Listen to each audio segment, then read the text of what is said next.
A este corto, desde luego, quien lo ve no le deja indiferente, Esperando a los buitres, un corto que podríamos pues enmarcar dentro del género de la fantasía, thriller también, suspense.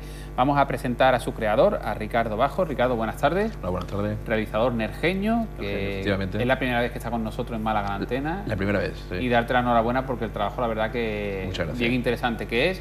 Y seguro que muchos de nuestros espectadores lo han disfrutado en casa. Y vamos a presentar a uno de los actores porque son realmente cuatro. Está con nosotros Luis Santiago, pero también mencionar a Miguel Hermoso, que es el columnista, el escritor que está ahí recluido en el campo. Luego Eli Ortega, que es la chica que aparece de forma misteriosa y luego huye. Y Javier Rojo, que es ese hombre que va deambulando y se acerca a la piscina, a la alberca, porque tiene hambre en busca de peces o en busca de algo que comer. Luis, buenas tardes. Buenas tardes. Bueno, esta historia se grabó en noviembre del año pasado, ¿no? El año pasado, efectivamente. Una historia que quería pues desmarcarse un poco, ¿no? También de lo que se ve en los festivales, los certámenes de cortometraje, en cuanto a género me refiero. Sí, un poco era una mezcla de género en cuanto un poco al género fantástico, pero no el género fantástico de fantasía, de lo visible, de lo tangible, ¿no? De ver un fantasma o de ver un zombie de manera visible, sino que era una creación más de atmósfera. Entonces lo que pretendía era un poco pues jugar con eso, con la creación de atmósfera, de tensión y de inquietud en todo momento. Grabado además en un paraje natural, bueno, estupendo, ¿no? Estabais allí concentrado durante 2 fines de semana entre Maro y ya en el límite de la provincia de Granada, en un paraje natural. ¿Cómo fue ese rodaje, Luis? Muy divertido, fue un rodaje realmente muy agradable, con un grupo de amigos, y nos divertimos mucho, lo pasamos muy bien, no hubo en ningún momento ningún tipo de tensión, todo fluyó perfectamente, y luego pues eso nos acompañó en bastante medida, diría, no del todo el tiempo, porque a veces llovía y tuvimos que interrumpir, por eso fueron los 2 fines de semana, ¿no?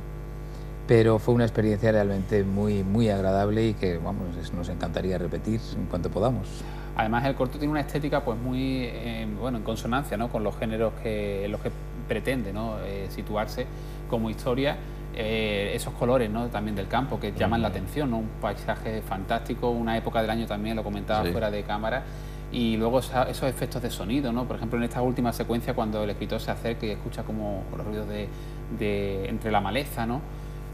Sí, también lo estuve hablando con el creador de la banda sonora, que también era encargado del sonido. Ajá. De que quería crear esa inquietud o esa tensión a través del propio efectos de sonido, por un lado que hubiera zumbido, que hubiera en otros momentos ese silencio del campo, que aunque tú estés en el medio de la nada, sin embargo te sientes como muy oprimido, que en algún momento te sientes como vigilado. Esos momentos que tú piensas que bueno, en cualquier momento puede surgir algo extraño, que puede surgir cualquier situación. Además que esa zona también tiene mucha historia de leyendas y misterio. De leyendas y misterio, ¿no? Es una zona que bueno, pues está en la frontera entre Granada y Málaga, moriscos, historias de maquis, es decir, que es un sitio muy cargado de vibraciones, ¿no? Ajá. Oye, hay un momento clave al principio del cortometraje cuando el columnista le pregunta a su amigo, que va, pues parece que como toda la semana o cada mes, no sé, sí, cada tiempo, sí. O cada cierto tiempo le lleva alimentos de la civilización, de la sociedad, y el escritor le pregunta más o menos, creo recordar, qué tal las cosas por ahí abajo, cómo van las cosas. Parece como que algo ocurre, no sabemos el qué, pero la sociedad ha llegado a un momento en que está en una situación que por eso el columnista ha decidido retirarse y vivir alejado de la civilización. Sí, esa es un poco la idea, ¿no? En busca de paz, aunque luego parece que termina atormentado, ¿no? En su soledad y recluido. Sí, eso es lo que... Bueno, él necesita realmente el contacto con el exterior, más o menos lo que dice, y entonces este amigo Elías, como se llama el personaje, es el que hace de enlace entre ese mundo exterior, el que le trae alimentos, el que le cuenta un poco lo que está ocurriendo, porque Héctor, el protagonista, no tiene realmente medios de comunicación en su casa, no tiene radio, no tiene televisión, está aislado, es un aislamiento voluntario, por supuesto, y Elías es el que hace de comunicador o de enlace con el mundo exterior. Y efectivamente Elías le comunica le transmite una idea de que el mundo exterior, ese mundo que él ha dejado, pues es un mundo bastante inquieto, desagradable, en el que ocurren cosas inquietantes, ¿no? Que son de las que ha huido el protagonista y de que de alguna manera le confirman su decisión de aislamiento, de quedarse ahí solito en la... Ricardo, en el cortometraje hay muchas referencias, ¿no? Literarias, referencias también incluso a series muy actuales de nuestra televisión. Cuéntanos un poquito qué mezclas encontramos aquí. Bueno, un poco lo que estábamos comentando antes, del realismo mágico sudamericano, pues Cortázar, García Márquez, Borges, Rulfo. Entonces, esa creación de ambiente y de atmósfera, de lo fantástico en... poco se puede decir en la vida cotidiana, ¿no? Tratando más bien de las atmósferas y de que en cualquier situación puede surgir lo imprevisible. Por otro lado, también el personaje, se podría decir que es un personaje, un misántropo. Él decide huir un poco de la sociedad porque, bueno, no está a gusto, no ve que se va a derrumbar y él, en lugar de, bueno, pues hacerle frente como lo hace su compañero y sus amigos, pues decide recluirse en el campo, pero finalmente se da cuenta de que él tiene que enfrentarse tanto a sus miedos interiores como a esa amenaza externa que sufre. Algo que en algunas, no siempre, no, afortunadamente cada vez menos, pero en el mundo del cortometraje muchas veces pues hay un trabajo importante en la preproducción, luego sobre todo en la postproducción en cuanto a efectos, pero luego el trabajo actoral, muchas veces los actores a lo mejor no tienen el tiempo suficiente o incluso a lo mejor pues no carecen de tiempo para poder reunirse con el director, estudiarse bien los personajes y saber qué es lo que pretende el director, el guionista. En este caso no es así, ¿no? Se ve realmente unas interpretaciones muy creíbles. ¿Hubo trabajo? ¿Tuvisteis tiempo suficiente para poder ensayar y transmitir? Yo diría que sí. Ricardo lo organizó bien, la verdad, en el sentido de que tuvimos varias lecturas previas del guión. Eso es importante. Sí, entonces todos ya llevábamos una idea muy clara de cuál era nuestro personaje, porque en esas lecturas pues tuvimos ocasión de pulir un poquito determinados matices, ¿no? Uno podía tener una idea de cómo tenía que ser el personaje, entonces Ricardo dijo, no, mi idea era esta otra, y entonces a base de leerlo, de comentarlo, pues fuimos suavizando, puliendo algunos aspectos, y creo que al final, el día del rodaje o los días de rodaje, llegamos ya con el papel bastante sabido, realmente. Y también es muy importante la química entre los actores, ¿no? A la hora de decidir quién va a hacer un papel, ¿no? A través de los otros cortos que también he hecho.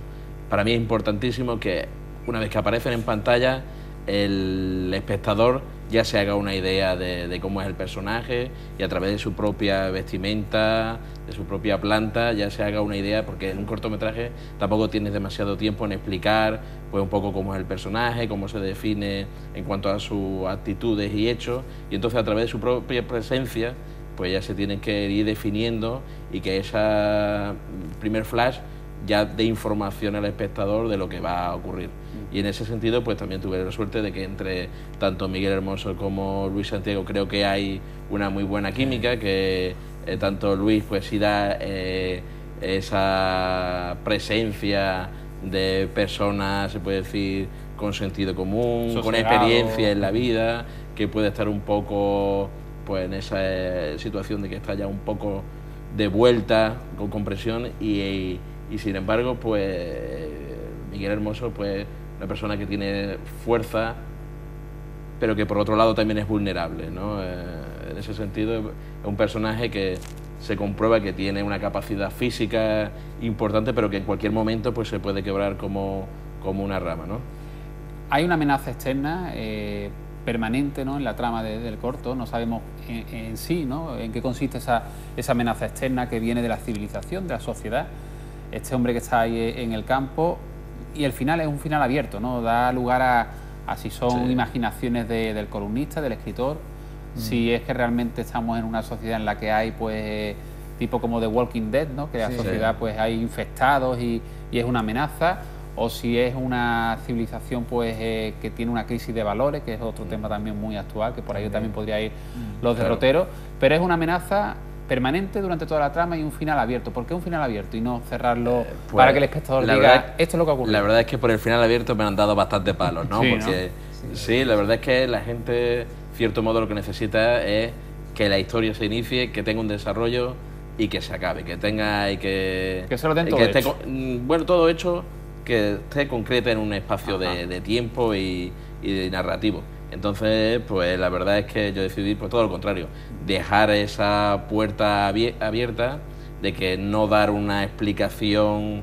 concreta, yo tengo la mía, pero no la voy a dar, y que después pues el cortometraje esté abierto a discusión, es decir, que cuando la gente lo vea se esté tomando una caña, como ocurrió en el caso de, bueno, cuando lo proyectamos en el Festival de Cortos que organizamos en Nerja, pues la gente al final, pues oye, mira, ¿y por qué esto? ¿Y por qué lo otro? ¿Y por qué hace esto el personaje? Y pues yo lo prefiero a que ya se lo den todo mascado, ¿no? Que lleve un poco la reflexión. Hablando de festivales, antes de hacerte la pregunta, sí decir que el 29 de diciembre de cada año, me decía, ¿verdad? 29 de diciembre de cada año, ya una fecha ahí señalada, para los amantes del mundo del cortometraje.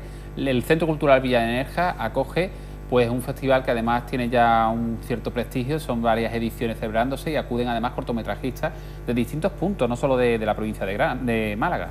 No, en ese caso no, ese incluso diría que es solo de Nerja. Ah, de Nerja nada más. Sí, es decir, nosotros en ese sentido tenemos una asociación, que es la Asociación Cortos de Vista, que lo que intentamos es promover la creación audiovisual en Nerja, y posteriormente, bueno, pues a través de colaboraciones con distintas entidades, pues promovemos la creación, y es decir, este año pues se han realizado 12 cortometrajes, que para un pueblo como Nerja está bastante bien, y a partir de ahí pues ya se presentan a restos de festivales y certámenes. Y este corto, Esperando los buitres, se presentó también en el Festival de Cine Español en la sección de videocreación. Efectivamente. Y en el certamen también de la Diputación. También. ¿Qué sensaciones tuvisteis por el público que os transmitió? Pues bastante buenas. Sí, sí. Es que aplaudieron bastante. Sí, digo, yo no tiraron tomate, ni hubo abucheo, ni tampoco ese silencio incómodo que dice, bueno, por Dios, que empiecen a aplaudir o que empiecen a abuchear, pero que hagan algo, ¿no? Y bastante contento en ese sentido, porque es una oportunidad estupenda de tanto de los dos certámenes de que se publicite a través de folletos, de las distintas páginas web, de los medios de comunicación, y da la oportunidad de que ese trabajo pues se dé a conocer a un mayor número de personas, ¿no? Bueno, a mí me habéis convencido, os lo puedo asegurar. me ha gustado. Esperando a los buitres. Luis, Ricardo, muchas gracias. Hasta pronto, con más trabajo.